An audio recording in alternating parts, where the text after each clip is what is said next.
चीन पर अब हर तरफ से कसेगा शिकंजा।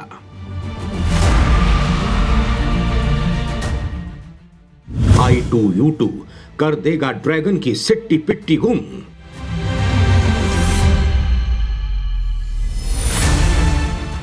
भारत, इजराइल, यूएई, अमेरिका का फंदा है तैयार।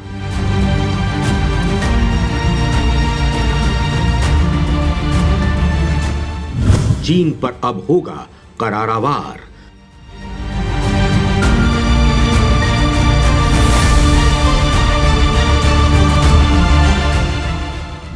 पीएम मोदी की अब यही ललकार।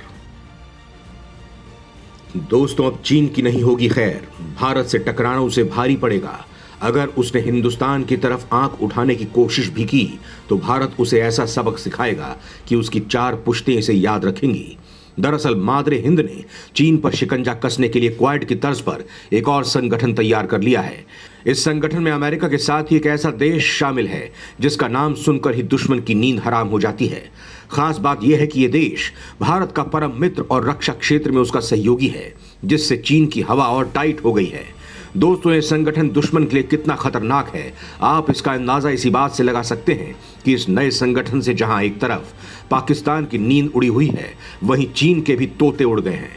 अब इन देशों को लगने लगा है कि उनके दिन पूरे हो गए हैं और उनके नापाक मंसूबे किसी भी वक्त ढेर हो सकते हैं। विश्व के मानचित्र से उनके देश का नाम कभी भी गायब हो सकता है। दोस्तों, इस संगठन की बदौलत भारत की शक्ति में खासी बढ़ोतरी हो जाएगी, क्योंकि क्वाड ने पहले ही भारत को चीन पर शिकंजा कसने के लिए मजबूत बेड़ियां दे चुका है, और जब दूसरे क्वाड की बेड़ियां चीन पर कसेंगी तो उसकी जान निकलना तय है। दोस्तों, आपको यह जानकर और खुशी होगी कि दुनिया में महाशक्ति बन चुका भारत इस संगठन में अहम भूमिका निभाने जा रहा है। दोस्तों, आखिर इस नए संगठन का नाम क्या है, इस संगठन में कौन कौन से देश शामिल हैं और ये किस तरह चीन पर भारी पड़ने वाला है, आज के इस वीडियो में मैं आपको बताऊंगा। लेकिन ये सब जानने के लिए आपको मेरे साथ बने रहना होगा और ये वीडियो पूरा देखना होगा। तो दोस्तों, आज का ये वीडियो अगर आपने पूरा नहीं देखा तो समझें आपने कुछ नहीं देखा, क्योंकि ये वीडियो हिंदुस्तान की शान बढ़ाने वाला, दुश्मन की नींद उड़ाने वाला है। चलिए शुरू करते हैं। दोस्तों, आज दुनिया भारत को एक वैश्विक शक्ति के रूप में उभरते हुए देख रही है, जो हर क्षेत्र में नेतृत्व करने की क्षमता रखता है। अब पश्चिमी देशों पर अपनी पकड़ और मजबूत बनाने की दिशा में भारत ने एक बड़ा कदम बढ़ा दिया है। अमेरिका के साथ मिलकर भारत ने पश्चिमी देशों का नए समीकरण तैयार किया है। दरअसल भारत, अमेरिका, यूएई और इजराइल, इन 4 देशों ने मिलकर एक नया क्वाड समूह बनाया है। इस नए क्वाड समूह में भारत एक बेहद ही अहम भूमिका निभाने जा रहा है। वो कैसे, मैं आपको वीडियो में आगे बताऊंगा, लेकिन उससे पहले आपको बता देता हूं आखिर इस नई चौकड़ी की पटकथा कैसे और किसने तैयार की है। पश्चिमी एशियाई देशों का चीन के खिलाफ बड़ा संगठन अब ड्रैगन पर हर तरफ से कसेगा शिकंजा। दोस्तों, हिंदुस्तान ने अब अमेरिका के साथ मिलकर पश्चिम एशिया में एक संगठन खड़ा किया है। इस संगठन को तैयार करने में भारत के विदेश मंत्री एस जयशंकर ने बड़ी भूमिका निभाई है। उन्होंने ही इस संगठन का पूरा ताना बाना तैयार किया है। इस संगठन को तैयार करने के लिए सबसे पहले उन्होंने अमेरिका, यूएई और इजराइल के राजनयिकों से बात की है और फिर इसका पूरा खाका खींचा। यही नहीं, इस संगठन को मोदी सरकार की एक बड़ी उपलब्धि माना जा रहा है। दरअसल मोदी सरकार ने इस संगठन को तैयार करने के लिए पहले इजराइल और यूएई को तैयार किया, फिर सऊदी अरब से बात की, जिसके बाद इस संगठन को चट्टान जैसा मजबूत बनाने के लिए इसमें अमेरिका को शामिल किया गया। अक्टूबर 2021 में जब भारत, अमेरिका, इजराइल और यूएई के विदेश मंत्रियों ने पहली बार बैठक की थी, तब उसे international forum for economic cooperation का नाम दिया गया था। लेकिन समय के साथ बदलते भू राजनीतिक घटनाक्रमों के बाद इस गठबंधन की अहमियत काफी ज्यादा बढ़ गई है, और यही कारण है कि इस बार की बैठक में इन 4 देशों के शीर्ष राजनेता, अमेरिकी राष्ट्रपति जो बाइडेन, प्रधानमंत्री Narendra Modi, Israeli PM Naftali Bennett और यूएई के राष्ट्रपति मोहम्मद बिन जायद अल नहयान हिस्सा लेने वाले हैं। जब अक्टूबर 2021 में I2U2 की पहली बैठक हुई थी, तभी इसे पश्चिम एशिया क्वाड का नाम दे दिया गया था। इसकी वजह बैठक में शामिल मुद्दे थे।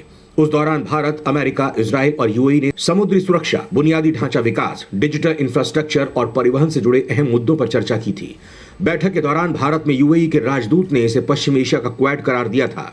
इनमें से समुद्री सुरक्षा पर चर्चा को चीन के खिलाफ माना गया था। दोस्तों, आपको बता दूं कि चीन दक्षिण चीन सागर के 90% इलाके पर अपना दावा करता है। ऐसे में इस क्षेत्र से होकर गुजरने वाले समुद्री परिवहन को खतरा पैदा हो सकता है। अमेरिका इसी का विरोध करता है। अमेरिका के एक वरिष्ठ अधिकारी के मुताबिक बाइडेन प्रशासन की दुनिया भर में अमेरिकी संगठनों को फिर से सक्रिय और पुनर्जीवित करने की कोशिश के तहत भारत, इजराइल, संयुक्त अरब अमीरात और अमेरिका का नया समूह अगले महीने अपना पहला ऑनलाइन शिखर सम्मेलन I2U2 आयोजित करेगा। अमेरिका के विदेश मंत्रालय के प्रवक्ता नेड प्राइस ने कहा है कि शुरू से ही हमारे दृष्टिकोण का एक हिस्सा न केवल दुनिया भर में गठबंधन और साझेदारी की हमारी प्रणाली को पुनर्जीवित और सक्रिय करना है, बल्कि उन साझेदारियों को एक साथ लाना भी है जो पहले साथ नहीं थे, जिनका पूरी तरह से इस्तेमाल नहीं किया गया। क्वेड के नेतृत्व करने के लिए तैयार है भारत। चीन और पाकिस्तान की अब खड़ी होने वाली है खाट। दोस्तों, हिंद प्रशांत क्षेत्र में 4 देशों के क्वेड संगठन के बाद भारत और अमेरिका अभी पश्चिम एशिया में एक नए तरह के क्वेड को परवान चढ़ा रहे हैं। इसमें इन दोनों देशों के अलावा इजराइल और संयुक्त अरब अमीरात सदस्य होंगे। इसे I2U2 का नाम दिया गया है। इसके प्रमुखों की पहली बैठक अगले महीने होने वाली है। अमेरिका के एक वरिष्ठ अधिकारी ने इससे संबंधित जानकारी देते हुए बताया कि जुलाई में राष्ट्रपति जो बाइडेन के पहले सऊदी और इजराइल दौरे के दौरान 13 से 16 जुलाई के बीच वर्चुअल सम्मेलन का आयोजन होगा। बैठक में प्रधानमंत्री मोदी, अमेरिकी राष्ट्रपति जो बाइडेन, इजराइल के प्रधानमंत्री नेफ्ताली बेनेट और यूएई के प्रेसिडेंट मोहम्मद बिन जावेद शामिल होंगे। बैठक में चारों देशों के बीच आर्थिक और सहयोग के मुद्दे पर खासतौर पर चर्चा होने की उम्मीद है। जानकारों की माने तो पश्चिम एशिया देशों की राजनीति में इन चारों देशों के गठबंधन से खासी गहमा गहमी होने की संभावना है। मोदी और बाइडेन की अगुवाई में होने वाली इस बैठक की जानकारी अमेरिकी सरकार की तरफ से दी गई है। इसमें बताया गया है कि अमेरिकी राष्ट्रपति जो बाइडेन अगले महीने सऊदी अरब और इजराइल की यात्रा पर जा रहे हैं और इसी दौरान ही I2U2 की बैठक का आयोजन किया जाएगा। अमेरिकी राष्ट्रपति भवन की तरफ से बताया गया है कि बाइडेन भारत, इजराइल और यूएई के नेताओं से मिलने को लेकर काफी उत्सुक हैं। इस बैठक में खासतौर पर खाद्य सुरक्षा और सहयोग के दूसरे क्षेत्रों पर बात की जाएगी, जहां संयुक्त अरब अमीरात और इजराइल महत्वपूर्ण नवाचार केंद्र के रूप में कार्य करते हैं। यहां ध्यान देने वाली बात है कि ये बैठक ऐसे वक्त में होने जा रही है जब रूस और यूक्रेन युद्ध की वजह से दुनिया भर पर खाद्यान्न संकट गहरा गया है। खाद्यान्न और तेल जैसी महत्वपूर्ण वस्तुओं की कीमतों में अभूतपूर्व वृद्धि हो रही है। इस लिहाज से इन 4 देशों के बीच होने वाली ये वर्चुअल बैठक काफी अहम हो जाती है। I2U2 को भले ही नया नाम दिया गया है, लेकिन इसमें शामिल चारों देशों के विदेश मंत्रियों की पहले ही वर्चुअल बैठक हो चुकी है। बैठक के बाद यह बताया गया था कि जल्द ही आमने सामने की बैठक होगी। इजराइल के विदेश मंत्री ने बताया था कि चारों देश के विदेश मंत्रियों ने आर्थिक सहयोग पर अंतर्राष्ट्रीय फोरम बनाने का फैसला किया है। अमेरिका की तरफ से बताया गया था कि चारों देश आर्थिक और राजनीतिक सहयोग का विस्तार करेंगे। जहां तक भारत की बात है तो कई विशेषज्ञों ने कहा है कि एक क्वेड के बाद पश्चिमी देशों के क्वेड में हिस्सा लेकर भारत ये दिखा रहा है कि वो क्षेत्रीय ब्लॉकों में शामिल नहीं होने की अपनी पुरानी नीति में बदलाव कर चुका है। यह इस नए बात का भी संकेत है कि भारत खाड़ी देशों की राजनीति में अब सक्रिय भूमिका निभाने को तैयार है। दोस्तों, आपको बता दूं कि इस नए समूह में भारत की भूमिका सबसे अहम होगी। दरअसल भारत ऐसा देश है जिसके संबंध यूएई से भी अच्छे रहे हैं और इजराइल के साथ भी। इस वजह से अमेरिका भी चाहता है कि मध्य पूर्व में भारत अहम भूमिका निभाए। इसीलिए I2U2 समूह की साझेदारी में भारत नेतृत्व की भूमिका निभाएगा। और वहीं भारत के लिए भी पश्चिमी एशियाई देशों की इस नई समूह को लीड करना काफी अहम हो जाता है, क्योंकि एक तरफ तो विस्तारवादी चीन एशिया पर अपना प्रभुत्व बढ़ाने के लिए पड़ोसी देशों पर बड़ी ही चालाकी से अपना दबदबा बना रहा है, वहीं इस बीच दूसरी ओर भारत भी रणनीतिक रूप से खुद को मजबूत करने की कोशिशों में जुटा हुआ है। भारत पहले ये क्वाड समूह का हिस्सा है, जिसमें अमेरिका, जापान और ऑस्ट्रेलिया जैसे देश शामिल हैं। इसके अलावा चीन, रूस और ब्राजील जैसे देशों के संगठन ब्रिक्स में भी भारत की भूमिका को अहम माना जाता है।